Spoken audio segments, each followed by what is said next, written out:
Bon, la team, là, je viens en urgence.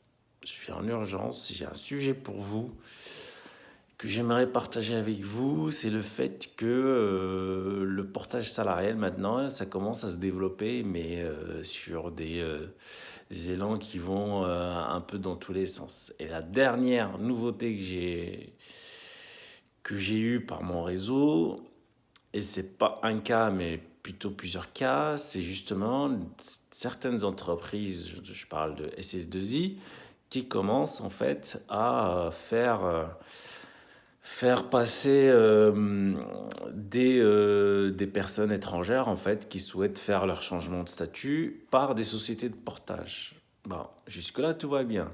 Mais par contre, là où ça m'embête et ça me dérange, c'est que ces personnes-là, elles sont rémunérées comme si elles étaient embauchées directement dans l'entreprise X. D'accord?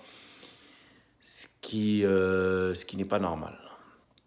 Pourquoi? Parce que ces gens-là, s'ils voulaient faire du portage salarial, et ce qui est le cas, certaines personnes choisissent de faire du portage salarial sans passer forcément par une SS2I et par la suite faire un changement de statut. Ça, c'est quelque chose qui est possible. Maintenant, certaines personnes, on va dire, ne connaissant pas le marché, ne connaissant pas ce que c'est le portage salarial, se laissent aller et décident de,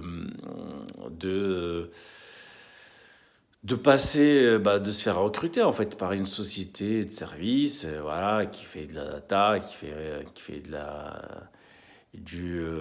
l'analytics, enfin, qui est une SS2I, quoi, du digital, enfin bref. Et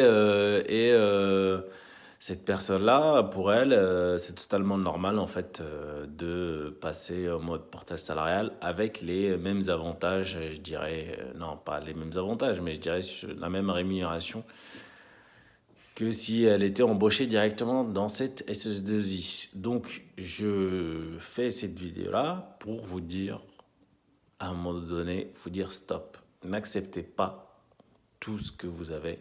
Je sais que certaines personnes euh, vont être, ne vont pas être d'accord avec moi, ce qui est normal, on ne peut pas être d'accord avec tout le monde. Ceci dit, qu'à un moment donné, il faut arrêter.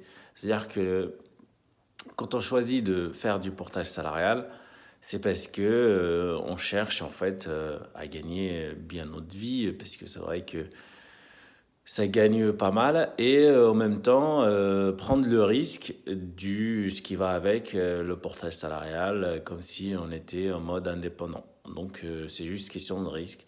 Mais c'est vrai que quand on choisit le mode salarié, c'est pour des avantages, on va dire, sociaux, plus que les avantages en termes de rémunération.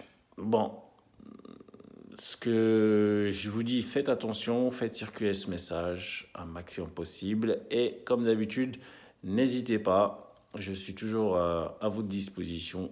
Et sur ce, bonne soirée, la famille.